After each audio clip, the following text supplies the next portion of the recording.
Michael, non dimenticare il banchetto di stasera, chiamò Elizabeth con voce tesa mentre afferrava il cappotto. Il suo sguardo era affilato, il tono insistente. È fondamentale per il mio lavoro. Michael alzò lo sguardo dal suo caffè, annuendo, anche se la mente era altrove. Non preoccuparti, ci sarò. Ma quando la porta si chiuse alle sue spalle, l'espressione di Michael si ammorbidì e si concesse un piccolo sospiro di sollievo. Finì il caffè, assaporando la pace di una casa vuota prima di infilarsi nell'abbigliamento da golf e afferrare le sue mazze.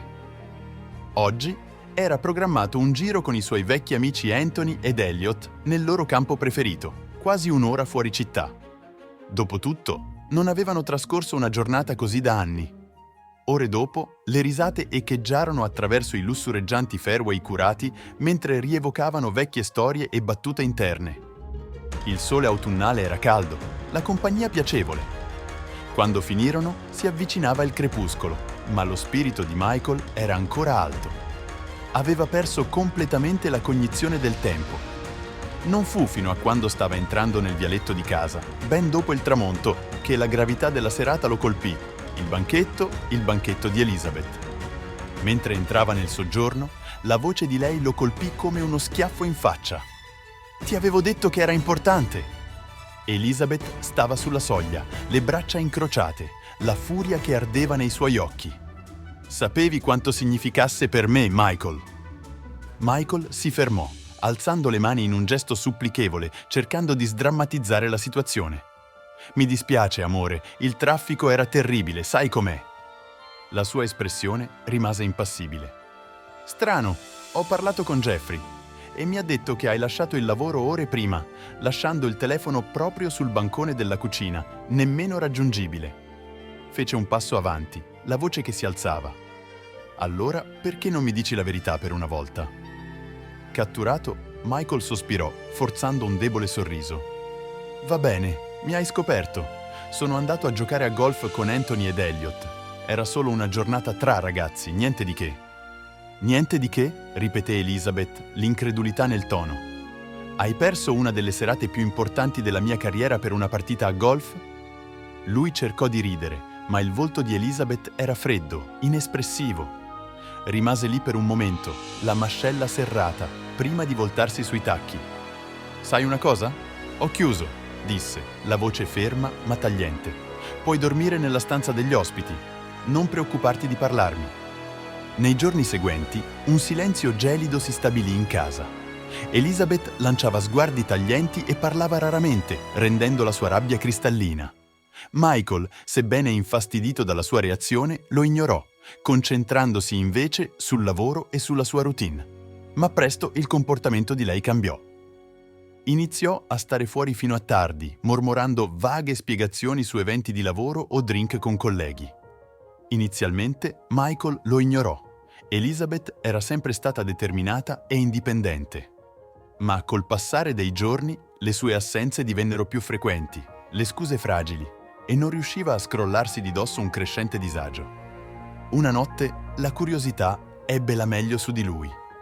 Dopo uno scambio teso a cena, rimase sveglio, passeggiando nel soggiorno fino a mezzanotte, aspettando il suo ritorno. Quando finalmente entrò dalla porta, notò le sue guance leggermente arrossate, i capelli scompigliati, l'espressione distante. «Serata impegnativa?» chiese casualmente, anche se il tono era teso. Lei lo guardò appena. «Drink con il team», rispose passando oltre, ma la sua risposta non lo convinse. Qualcosa nel suo sguardo, il modo in cui evitava il suo, sembrava sbagliato. Per la prima volta si chiese se ci fosse qualcosa di più. Sapeva di aver saltato il banchetto, ma la sua freddezza, la sua evasività erano qualcos'altro. Spinto dai suoi sospetti, Michael iniziò a osservarla più da vicino.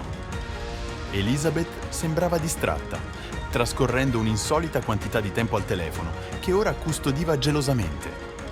Le sue serate di lavoro si prolungavano, le risate durante brevi telefonate erano tinte di qualcosa di sconosciuto. Ogni nuovo dettaglio aggiungeva peso ai suoi sospetti. Non fu fino a un sabato pomeriggio, quando per caso vide il suo telefono sul bancone mentre lei faceva la doccia, che trovò la prova che temeva. Un messaggio dal suo capo Robert lampeggiò sullo schermo. La scorsa notte è stata incredibile. Non vedo l'ora di rivederti. Il cuore di Michael si contorse dolorosamente. Le implicazioni erano chiare, ma combatté l'impulso di reagire. Invece mantenne l'espressione neutra, posando silenziosamente il telefono. Sapeva ora che i suoi sospetti erano fondati, ma sapeva anche che avrebbe avuto bisogno di più prove, di una dimostrazione che Elizabeth non potesse negare. Da quel giorno in poi si mosse con attenta precisione, raccogliendo informazioni in modo metodico.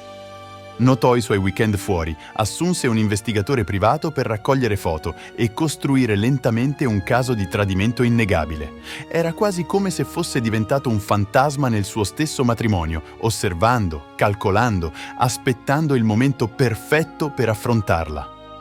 Ma invece della rabbia, una calma fredda si stabilì in lui, una sensazione che cresceva con ogni prova raccolta. Con le prove in mano, Michael pianificò la sua prossima mossa. Contattò i genitori di Elizabeth, invitandoli a pranzo quel sabato, organizzando casualmente l'incontro in un luogo che sapeva che Elizabeth e Robert frequentavano.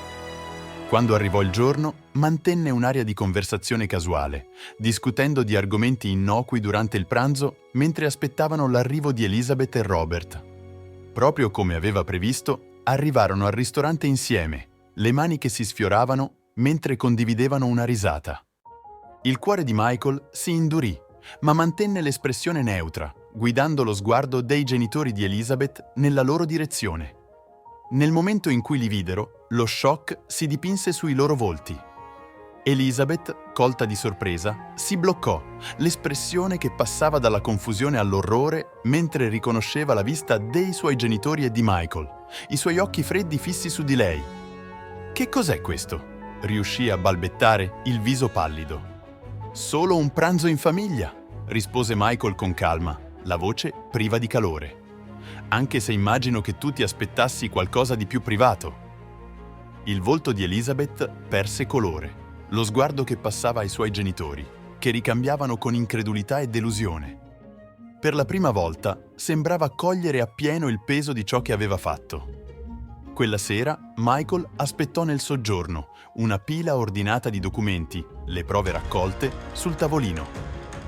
Quando Elizabeth finalmente tornò a casa, i passi esitanti e lenti, indicò il posto di fronte a lui, l'espressione imperscrutabile. «Dobbiamo parlare», disse quietamente, indicando le foto e i messaggi che aveva raccolto, ognuno un chiaro tradimento.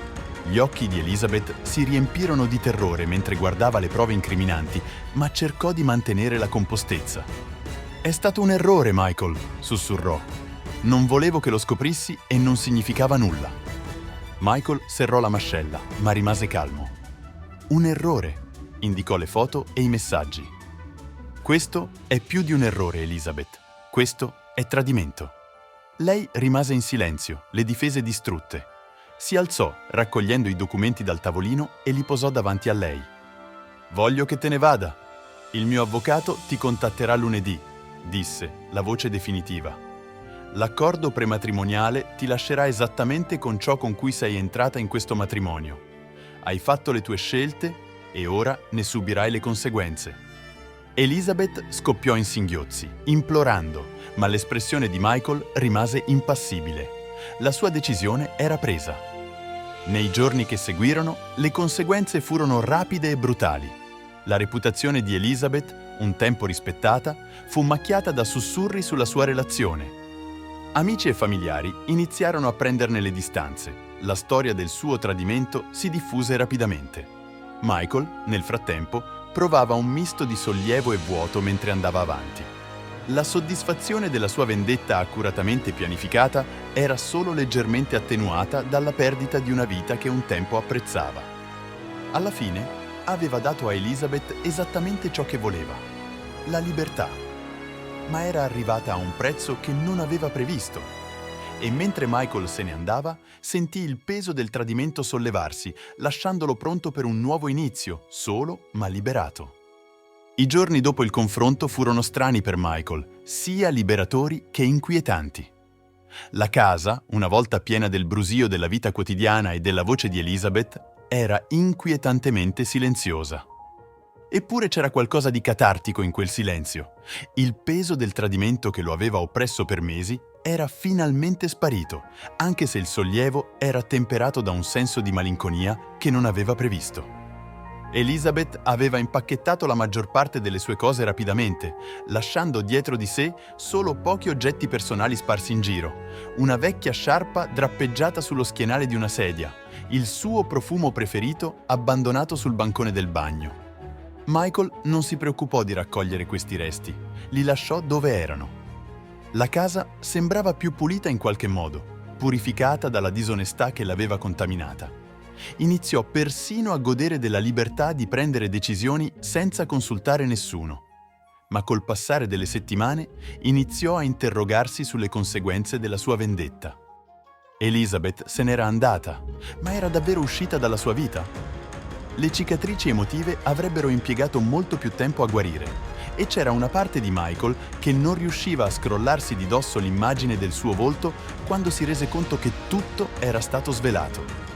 Il lavoro era diventato una distrazione, un modo per tenere occupata la mente, ma neanche questo bastava a soffocare le domande che turbinavano nella sua testa. Aveva esagerato? Stava davvero meglio senza di lei o era stato semplicemente consumato dal bisogno di vendetta? Una sera, mentre era seduto alla scrivania, un bussare alla porta lo fece sobbalzare. Guardò l'orologio. Erano quasi le 21. Si alzò, confuso. Nessuno lo visitava a quell'ora. Quando aprì la porta, il respiro gli si bloccò. Lì, sulla soglia, c'era Elizabeth. Sembrava diversa, spezzata, fragile, più piccola di come la ricordava. Gli occhi erano rossi per il pianto, le guance scavate, come se il peso del suo stesso rimorso l'avesse invecchiata. Teneva una piccola borsa in mano, le dita che stringevano nervosamente la tracolla. «Non sapevo dove altro andare», disse Elizabeth piano, la voce tremante. «Posso entrare, solo per un minuto?» Michael esitò. Una tempesta di emozioni che si agitava dentro di lui, ma non riuscì a mandarla via. Si fece da parte, permettendole di entrare, anche se mantenne le distanze. Non la vedeva da settimane e vederla lì, dopo tutto ciò che era successo, suscitava sentimenti che non era pronto ad affrontare. Si sedette sul divano senza aspettare un invito, le spalle incurvate in segno di sconfitta. «Ho perso tutto, Michael. Il mio lavoro, i miei amici, la mia reputazione e ora anche Robert mi ha abbandonata». Michael rimase in silenzio, studiandola. La donna che una volta era stata così sicura di sé, ora era l'ombra di quella persona. Poteva vederlo chiaramente. Elizabeth non aveva più nessuno a cui rivolgersi. «Non mi aspetto il perdono», continuò, la voce appena udibile. «Devo solo dire che mi dispiace. Non so come ho potuto essere così cieca, così egoista. Ti ho tradito nel peggior modo possibile e non posso annullarlo, ma ho bisogno che tu sappia che mi dispiace». Le sue parole erano come un pugnale nel cuore di Michael. Era dispiaciuta non per il danno che gli aveva causato, ma per le conseguenze che doveva affrontare. Era dispiaciuta perché il suo mondo era crollato, non perché aveva distrutto il suo. Fece un passo indietro, passandosi una mano tra i capelli. «Non puoi venire qui e fare la vittima, Elizabeth», disse, la voce più fredda di quanto intendesse. «Hai fatto le tue scelte, sapevi esattamente cosa stavi facendo quando hai oltrepassato quel limite con Robert, e ora devi affrontare le conseguenze. Io ho chiuso». Elizabeth trasalì, ma non protestò. Invece guardò le sue mani, come se le vedesse per la prima volta. «Non pensavo che sarebbe finita così», disse ancora, quasi a se stessa. «Pensavo di poter controllare tutto, ma non mi rendevo conto di ciò che avevo finché non l'ho perso». Michael rimase in silenzio per un momento, lo sguardo fisso su di lei, un misto di rabbia e pietà che gli vorticosa dentro. Aveva ottenuto tutto ciò che si era prefissato, la sua vendetta, la sua caduta, l'esposizione del suo tradimento, ma si sentiva ancora vuoto. Non era così che aveva immaginato che si sarebbe sentito. «Sei felice ora?» chiese lei, la voce improvvisamente forte, anche se già gli occhi tradivano la sua vulnerabilità. «È questo che volevi? Vedermi perdere tutto? Guardarmi spezzare? Michael la fissò, sentendo il peso della sua domanda. Era felice? Non poteva risponderle. Qual era il senso di tutto ciò? Cosa aveva realmente risolto?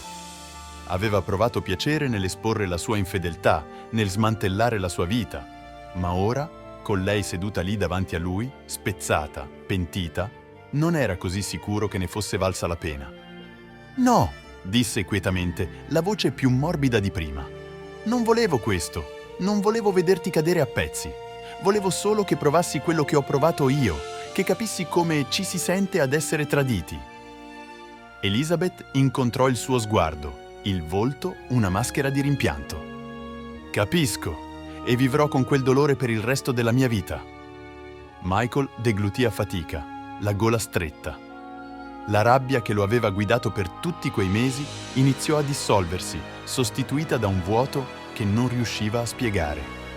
Le settimane successive furono confuse.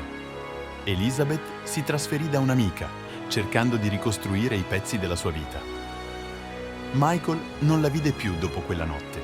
Si immerse nel lavoro e lentamente l'intorpidimento che aveva provato iniziò a diminuire. Alla fine il peso della sua vendetta non gravava più su di lui.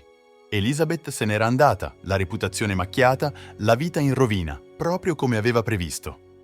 Ma col passare dei giorni e dei mesi, Michael si rese conto che non c'era soddisfazione nel guardare la miseria altrui.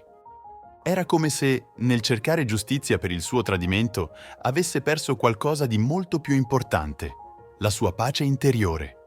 Passò i mesi successivi cercando di riconciliarsi con se stesso, cercando di capire che tipo di persona fosse diventato. Il bisogno di vendetta lo aveva consumato, ma alla fine lo aveva lasciato solo più isolato. E poi, un giorno, si svegliò e il pensiero che si era insinuato per settimane divenne impossibile da ignorare. Era ora di lasciare andare, era ora di andare avanti.